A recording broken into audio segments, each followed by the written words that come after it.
Hello everybody, welcome back to the channel. In this video, we got another tier list. And this one is a pretty popular fan suggestion in the Discord. Link is going to be in the description down below. By the way, if you have a video suggestion that you want to put in completely free, all you got to do is click the link down below.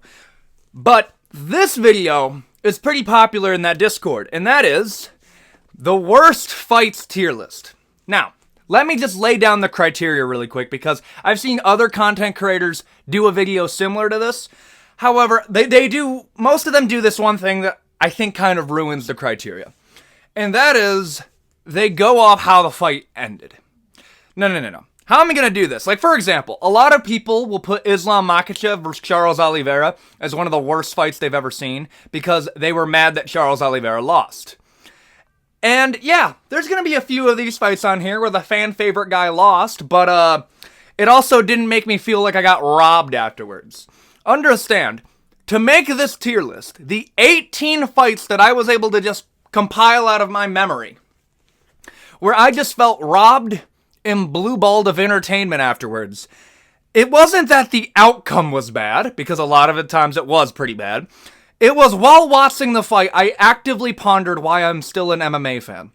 Understand that if you were a new MMA fan, and this was like the first pay-per-view that you ever bought, and you watched the main event, you probably no longer an MMA fan. It is that bad. Everything from main events of fight nights to the main event of numbered cards that cost a lot of money, by the way, that's going to be making this tier list, and I will explain to you the placement of every single fight on this card.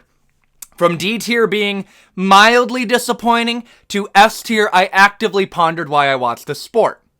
And with that little bit out of the way, let's get started, and we're coming in hot. We're starting off with Adesanya versus Romero. Listen, I don't care if you're an Israel Adesanya fan. I don't think I've ever met an Adesanya fan that defended the Romero fight. Dude, it is so bad. Okay?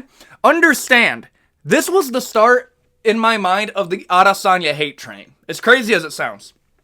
This fight was so bad that people actively started trashing Israel Adesanya for this performance. And no lie, up until recent memory, this was the worst championship performance, I think, in the UFC in terms of common memory. Now, I think there's about 2 more championship fights that I would rank as worse than this one.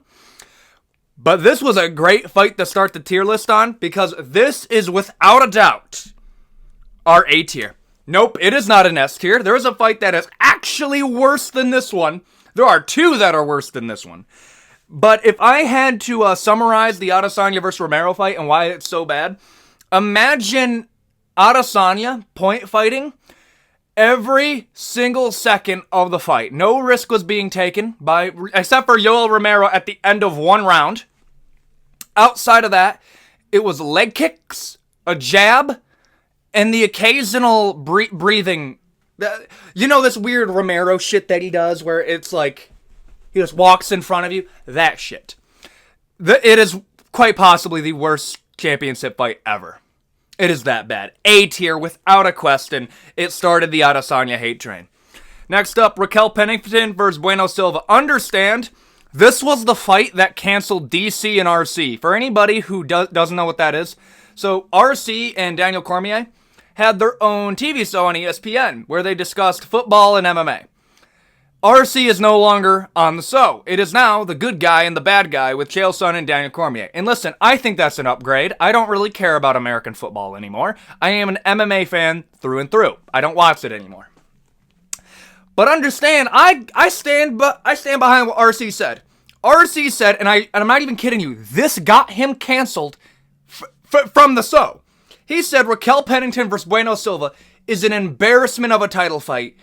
And these 2 ladies don't deserve to be a champion. He doesn't think of Bueno Silva as a champion because this performance was so lackluster that they should just strip the belt from the winner. And I'm going to be honest with you. I kind of agree. Now listen, this is what I think happened and where I will disagree with him. I think he had his expectations too high for this division. Women's bantamweight? Yeah, I think it is. I forget the name of this division. Women's bantamweight. I'm just going to say women's bantamweight because I know it's not featherweight. Women's bantamweight is a dog water division. And before you go in the comment section, accusing me of stuff. I've already let this be known. Women's bantamweight isn't bad because it's a women's division. No. It's bad because I don't even understand.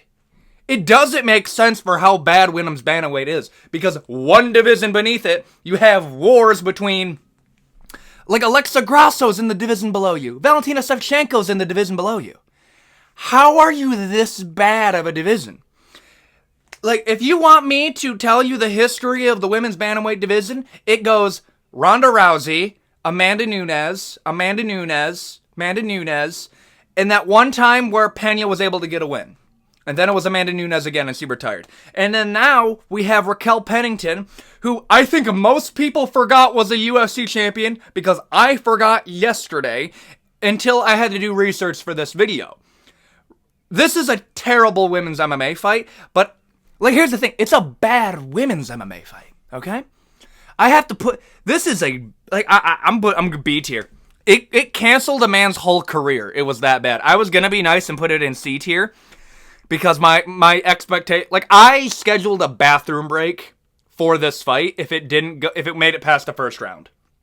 It was either going to end in a finish quickly, or I was going to get a bathroom break, and I got a bathroom break. I do thank you, Bueno Silva, for giving me that space in between. But, B tier, B+, it was that bad. Yeah, no, Adesanya versus Romero is worse because of the nature of, it was an Israel-Adesanya fight that was terrible. Like, I have to hold you to I'm holding Israel Adesanya to a higher standard. That's the problem. And speaking of Adesanya, Adesanya has another fight on here, and that is Adesanya versus Cannonier. Now, I'm going to be honest with you. This one's not going to be very high. I just had to put this on here again because Israel Adesanya is the second best middleweight of all time. Understand, I'll be the first to say it. People accuse me of hating on Israel Adesanya all the time. I'm not denying how good he is. He is the second greatest middleweight of all time. He's better than Strickland if we're going off the GOAT status, and you can still make a scenario where he's better than Alex Pereira in the MMA GOAT argument, mind you. But Adesanya had some of the snooziest performances I've ever seen as a champion. Only one person, actually two people, had a worse championship run than he did in terms of how entertaining they were. Adesanya had a fun fight against Paulo Costa, a decent fight against Strickland, and a great fights against Alex Pereira. Other than that, pretty mid. Like, I just remembered he fought Marvin Vettori for the title. That should be on this list. But how about this? I'm going to rank Adesanya versus Cannonier the same way I would have done Vettori, and I'm going to smash them together. This is going to go in D tier because after the Romero fight, I kind of just assumed that every single Adesanya fight was going to be a point fighting match. And this just didn't disappoint me. It just didn't disappoint me as much. But D tier in terms of annoyance. Francis Ngannou versus Lewis. A tier, bro. Holy crap. I'm going to put Adesanya versus Romero above it because that's a championship fight that you have to pay for. This is Ngannou versus Lewis. Two of the best KO artists in heavyweight history. Go in and play patty cake for the entire fight.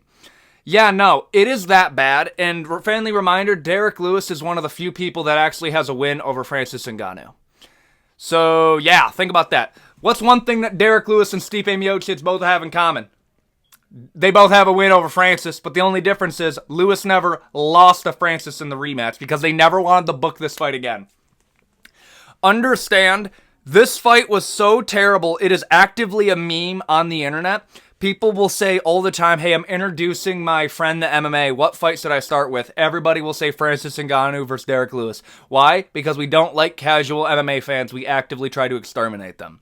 And the easiest way to do that, easiest way to kill an MMA fan before they even start, so them Ngannou versus Lewis. They ain't never going to watch an MMA fight. And that's how it's an A tier. It's that bad. Next up, Dustin Poirier versus McGregor 3. Okay, let me think about this. I'm going to put Adesanya versus Cannonier in C tier, and I'm going to move that up in annoyance.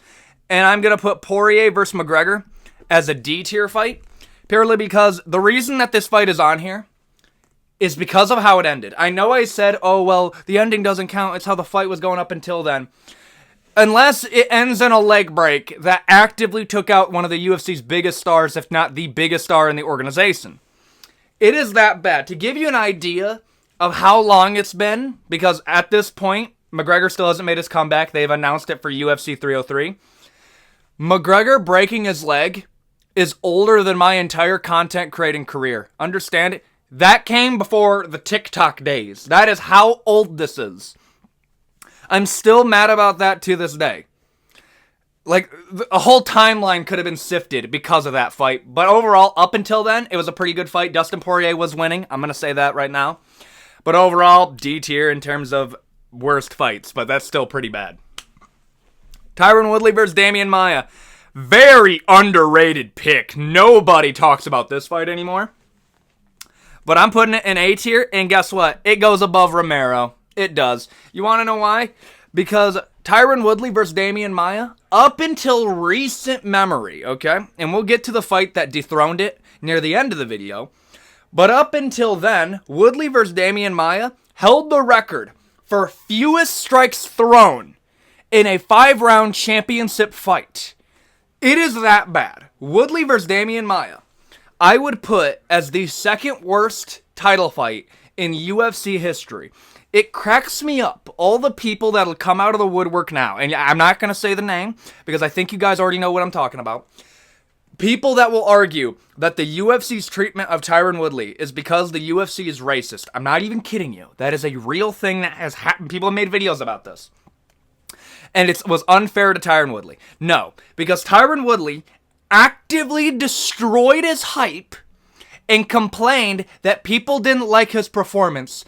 And then when people didn't like the Demian Maia fight, and they kind of just lost faith with him after the Usman fight, they said, oh, the UFC just doesn't like me because I'm black. I'm not kidding you. No. It's because the Demian Maia fight wasn't good. And I'm sorry, I'm just going to end this right now. Little side tangent.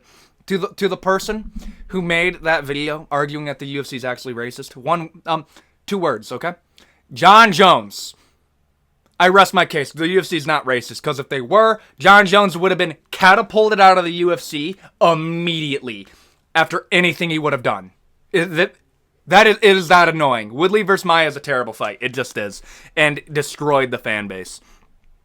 Leon Edwards versus Colby Covington. Listen. I'm gonna put it. I put this fight. I'm not putting at Bueno Silva versus Pennington level. It's not that bad. I can't. But I'm going to put it. I'm gonna put it above Adesanya versus Cannonier, because I knew what I was getting into with the Adesanya versus Cannonier fight. That goes into the expectation versus the reality of what you're getting. Adesanya versus Cannonier, I knew what I was going to get. I was going to get a point fighting match where Adesanya, because he knows how to win a 5-round championship fight, he's going to win an easy decision. I didn't think Cannonier was going to win. Nobody really thought Cannonier was going to win. We all predicted how that fight was going to end.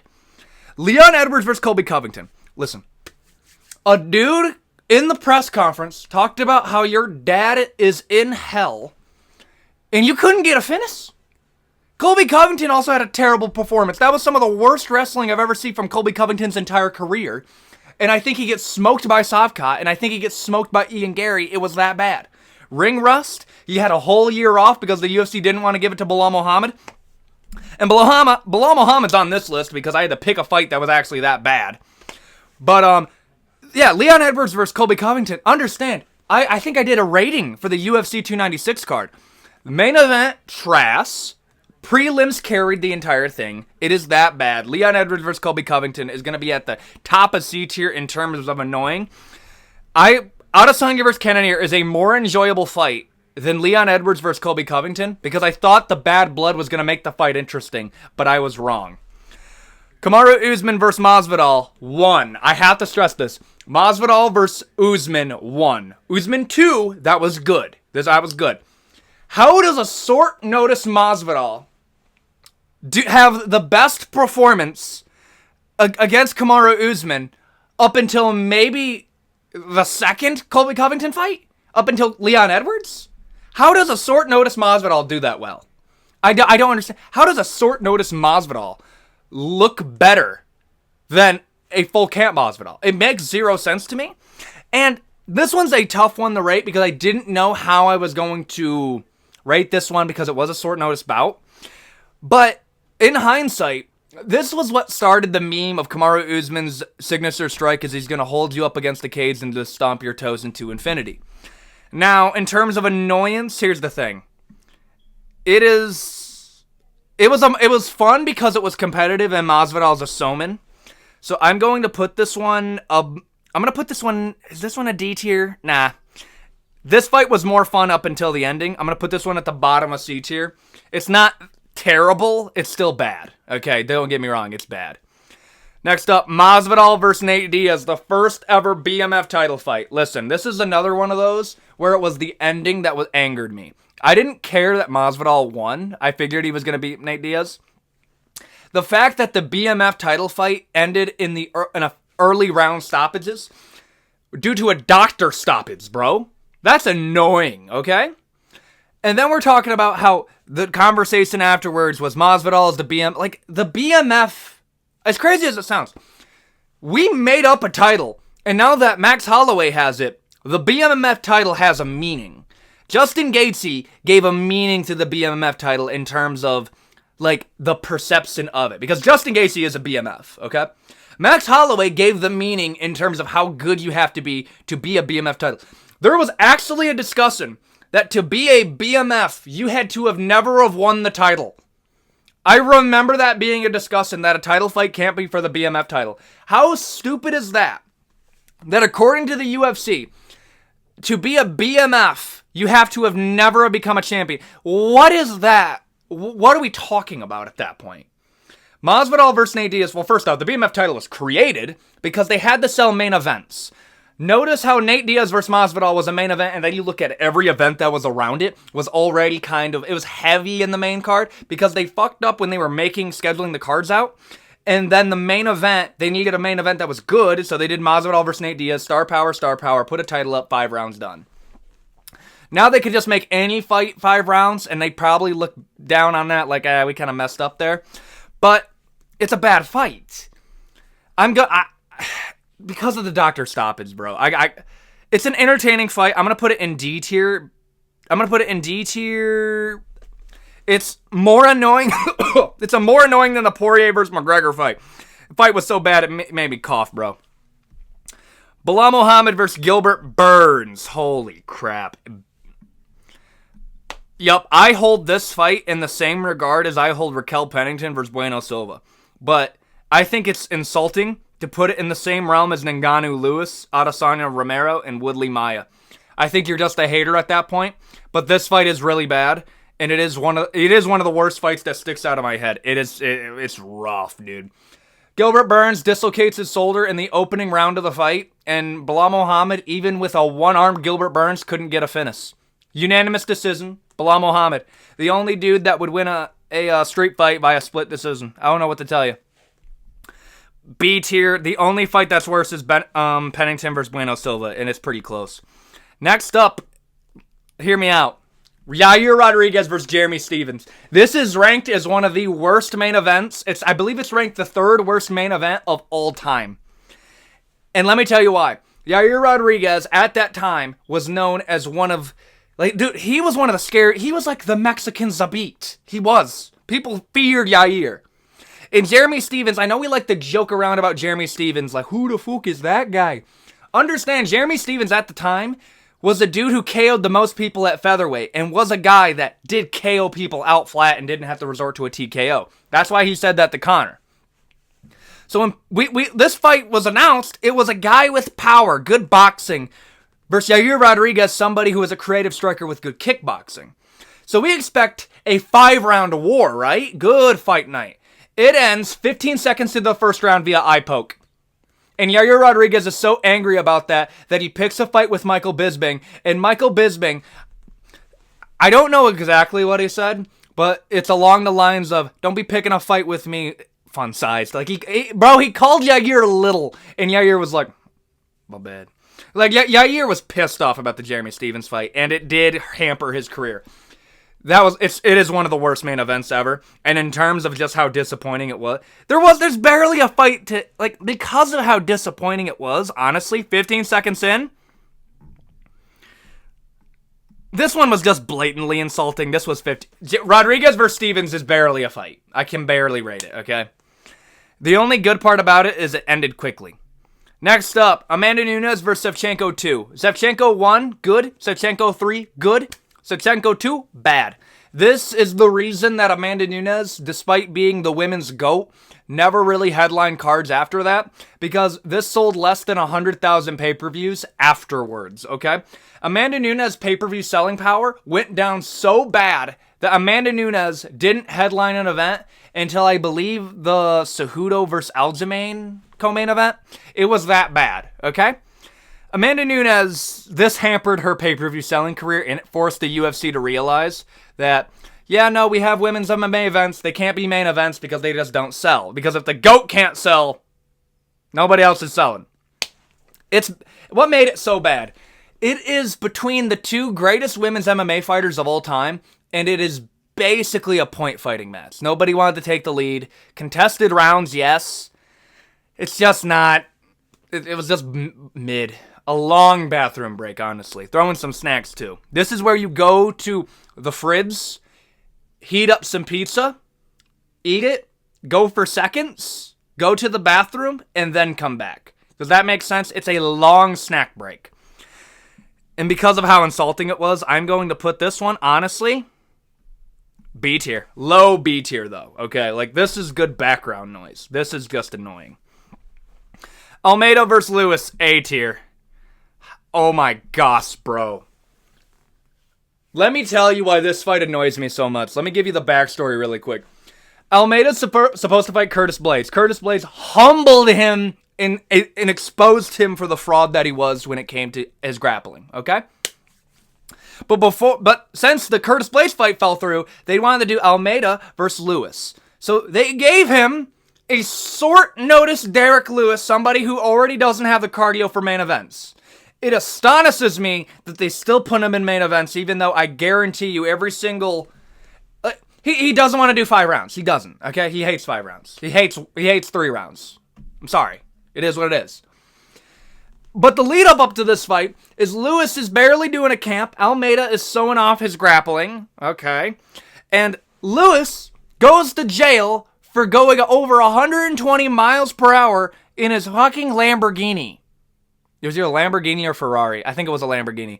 Down the interstate. Gets out of jail 3 days before the fight even starts. They do the event, and okay, Almeida's going to get a highlight submission, right? Because this is a submission specialist at heavyweight. Of course he's going to get a submission, right? No. This is a 5-round bore. Absolute horrible fight night main event. Dude, somebody, when I did the community post, somebody went into the comment section and said, I would rather watch a prison fight than watch Almeida versus Lewis again. It is that bad. This is how you get rid of MMA fans, and this is why, in my opinion, Lewis should never do 5 rounds. Just in case we put him up against a grappler, who then we have 5... Dude, and this exposed Almeida so bad. You couldn't finish a short notice Derek Lewis coming out of jail? What's going on? Only good news is he finally did fight Curtis Blaydes and got exposed badly. A tier in terms of how bad it was. Next up, we got Muhammad Mokaev versus Alex Perez. I'm going to be honest with you. I wasn't going to put this one on here because I just forgot about it.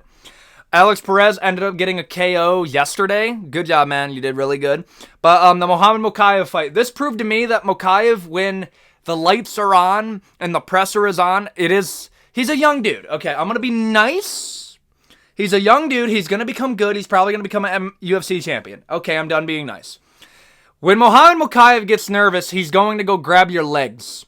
Okay? Every time he feels like he's not doing well on the feet, every single time that he feels that the pressure's getting to him, he's shooting for those legs. Here's the problem. Alex Perez obviously is reading this now and kept on stuffing these takedowns. There was people that were arguing that Alex Perez won the fight because of how many times he was stopping these takedowns. It was that bad. It was a terrible fight. It really was. It was a bad showing for the Dagestanis. And Muhammad Mokaev was supposed to get a title shot off of this fight. This was the #1 contender's fight according to Dana White. But the performance was so bad, they gave it to Steve Erceg. That's going to be happening in a week. It is that bad of a fight that Dana White comes out himself and says, yeah, Steve Erceg, ranked number 10 in the division, is going to be fighting Pantoja. Muhammad Mokaev, get good, bud. That's what ended up happening. In terms, dude, it's so bad. I would put this in the same level as a Bilal Muhammad.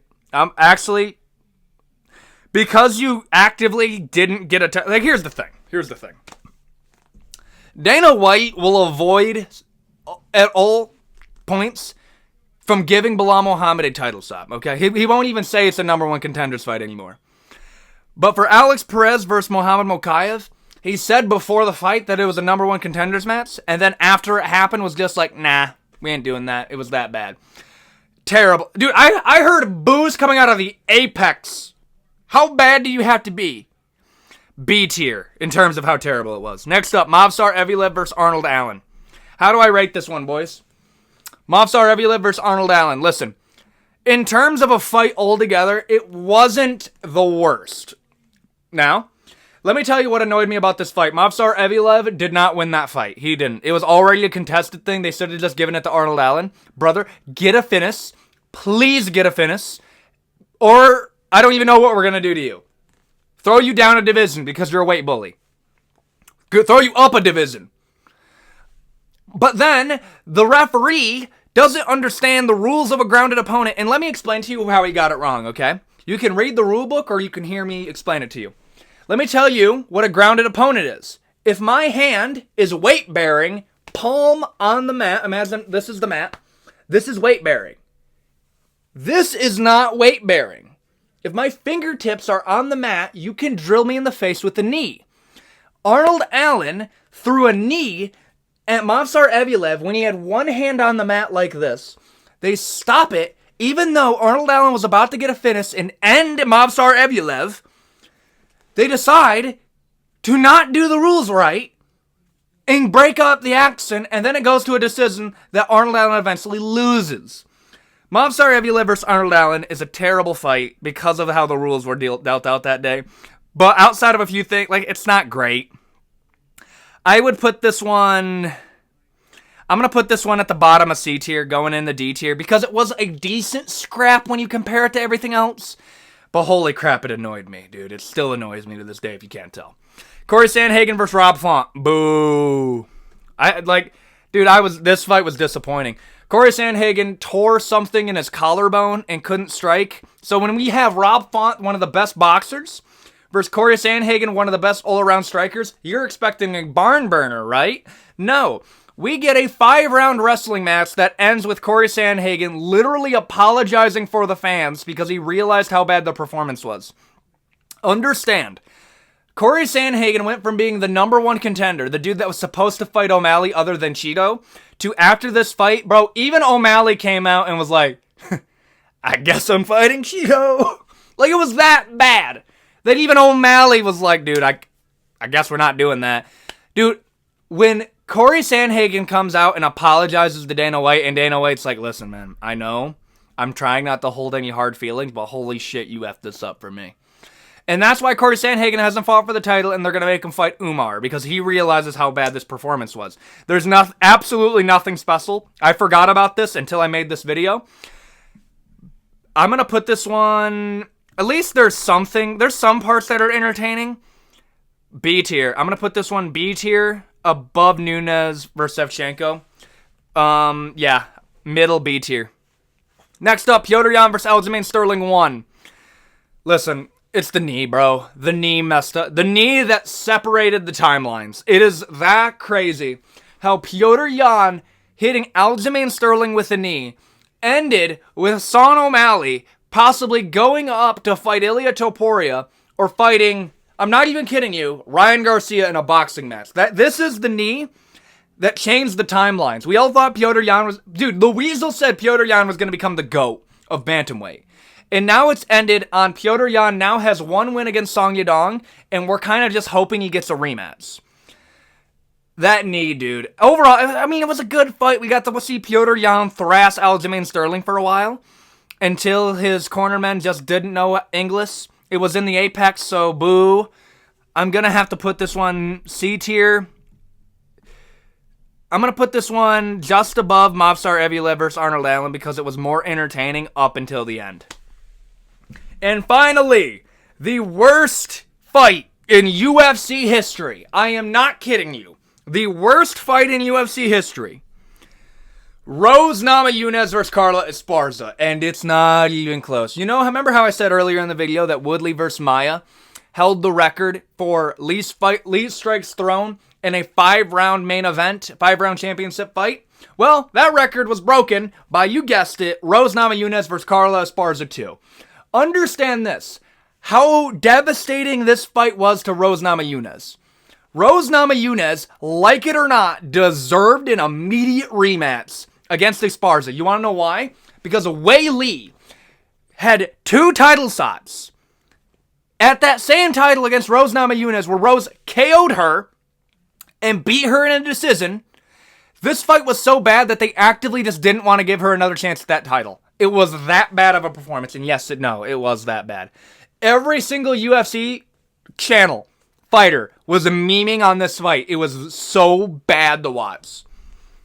Dude, I don't even know how to explain. Never watch this fight unless you have insomnia and haven't slept in 30 days. Okay? If you're on death's door because you haven't slept, watch Namajunas versus Esparza 2, but I warn you, you're only going to need the first 3 rounds. Anything past that might put you into a coma. But Namajunas versus Esparza 2, dude, I don't even know. It ruined Namajunas' entire career. It is that terrible of a fight. I don't even know how to explain it. People walked and left out of the octagon and returned for the main event. It was that bad.